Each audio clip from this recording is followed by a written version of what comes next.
చిన్నారులు, నేటి బాలల పంచతంత్రం ఛానల్కు తిరిగి స్వాగతం. అమ్మ చెప్పిన కథను విన్న తర్వాత గర్వం అనేది ఎంతటి శక్తివంతులనైనా ఇతరుల భావాలను చూడనివ్వకుండా ఎలా ఆందోళన చేస్తుందో మీరాకు అర్థమైంది. మెరిసే ఈకలతో ఒంటరిగా నిలబడి ఉన్న మయూర్ని చూసినప్పుడు అది కూడా ఆ సింహం లాంటిదేనని గ్రహించింది. మయూర్ అందమైనదే, కానీ తన చుట్టూ ఉన్న విచారాన్ని గమనించలేదు. తన అందాన్ని అందరితో పంచుకోవడంలో ఉండే ఆనందాన్ని మయూర్కి అర్థమయ్యేలా చెప్పాలని మీరా ఒక మంచి ఆలోచనతో ముందడుగు వేసింది. మీరా ఎంతో నెమ్మదిగా మయూర్ వైపు నడిచింది.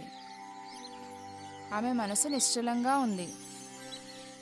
మయూర్ ఈకల మెరుపును, దాని కళ్ళలోని గర్వాన్ని ఆమె గమనించింది. కానీ వెనక్కి తగ్గలేదు. కాస్త వంగి తన స్వరాన్ని ఒక చల్లని పిల్లగాలిలా మృదువుగా మార్చుకొని మాట్లాడడం మొదలుపెట్టింది. మయూర్ అని మీరా ఎంతో ప్రశాంతంగా అంది. నీ ఈకలు చాలా అందంగా ఉన్నాయి. ఇంత ప్రకాశవంతమైన రంగులను నేను ఎప్పుడూ చూడలేదు. నువ్వు ఎంత అద్భుతంగా ఉన్నావో అందరూ గమనిస్తూనే ఉన్నారు. ఆ మాటలు మయూర్ మనసులోకి వెళ్లేలాగా మీరా కాసేపు ఆగింది. తరువాత ఇలా కొనసాగించింది. కానీ నీకు తెలుసా, నువ్వు ఇలా ఒంటరిగా ఆడుతున్నప్పుడు మిగతా వారంతా తాము తక్కువ అని భావిస్తున్నారు. నీ దగ్గరకు రావడానికి పిచ్చుకలు భయపడుతున్నాయి. చిన్న కుందేళ్లు కూడా దాక్కుంటున్నాయి. చింటూ అసలు నవ్వడమే మానేసింది. మయూర్ తన తలని కాస్త పక్కకు తిప్పి కళ్ళు ఆర్పింది. ఇలాంటి మాటలు వినడం దానికి అలవాటు లేదు. కానీ నేనే కదా అందరికంటే అందమైన దానిని, అందరూ చూడాల్సింది అదే కదా అని అది గర్వం మరియు అయోమయం కలిసిన స్వరంతో అంది. మీరా మెల్లగా తల ఊపింది. అందంగా ఉండడం తప్పు కాదు మయూర్, కానీ అందం అందరితో పంచుకున్నప్పుడే ఇంకా ప్రకాశిస్తుంది. నీ స్నేహితులు నిన్ను చూస్తూ నీతో కలిసి నవ్వినప్పుడు, అందరూ కలిసి ఆడినప్పుడు అప్పుడే అది అద్భుతంగా ఉంటుంది. వారు సంతోషంగా ఉండడం నీకు ఇష్టం లేదా? మయూర్ కాస్త ఆందోళనగా తన ఈకలను విదిలించింది. మీరా ఇంకొంచెం దగ్గరికి వెళ్ళి, అమ్మ చెప్పిన కుందేలు మరియు సింహం కథ గుర్తుంది కదా. ఆ సింహం చాలా బలమైనది, కానీ ఒంటరిది. ఆ తెలివైన కుందేలు మాటలు విన్న తర్వాతే తన గర్వం ఇతరులను ఎలా బాధిస్తుందో ఆ సింహానికి అర్థమైంది. మయూర్, నీ విషయంలో కూడా అదే జరగబోతోందని నాకు అనిపిస్తోంది. ఒక చల్లని గాలి మయూర్ ఈకలను తాకింది. దాని గుండె ఒకసారి ఉప్పొంగి మళ్ళీ మెల్లగా కుంచుకుపోయింది. ఆ మాటలు చివరికి దాని మనసును తాకాయి. తన తల దించుకొని తన చుట్టూ రాలి ఉన్న రేకులను చూసింది. మొదటిసారిగా ఆ తోట ఎంత నిశ్శబ్దంగా మారిందో అది గమనించింది. నేను నేను ఆ కోణంలో ఎప్పుడూ ఆలోచించలేదు. అని మెల్లగా ఇలా అంది. నేను కావాలని ఎవరిని తక్కువ చేయాలని అనుకోలేదు. మీరా చిన్నగా నవ్వి దాని దగ్గరగా చేయి చాచింది. నువ్వు కావాలని చేయలేదని నాకు తెలుసు మయూర్. నువ్వు చెడ్డదానివి కాదు. కేవలం నీ కళ్ళతోనే చూడడం అలవాటు చేసుకుని మనసుతో చూడడం మర్చిపోయావు. కానీ మారడానికి ఎప్పుడూ సమయం ఉంటుంది. నువ్వు అందంగా ఉంటూనే అందరి పట్ల దయగా కూడా ఉండగలవు. మయూర్ ఈకలు లోపలికి ముడుచుకున్నాయి.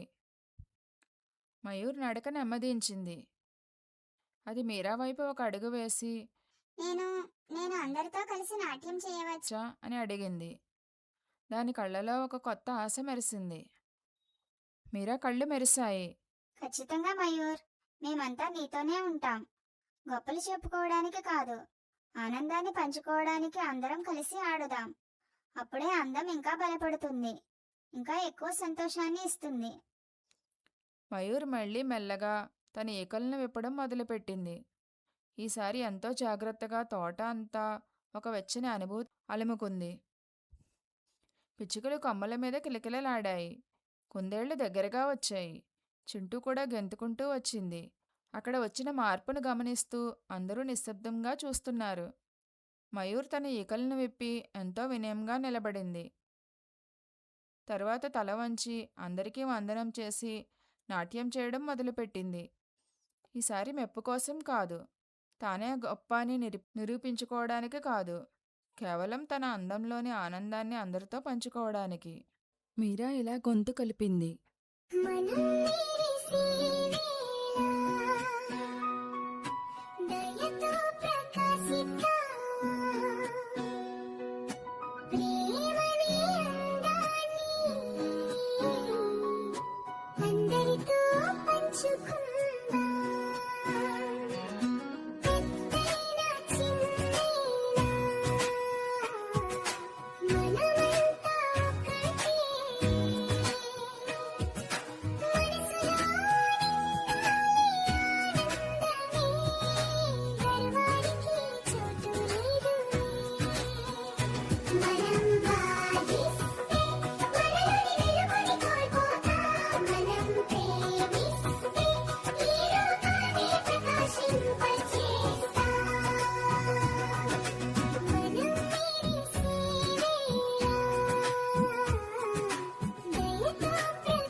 తోట మళ్ళీ ప్రాణం పోసుకుంది.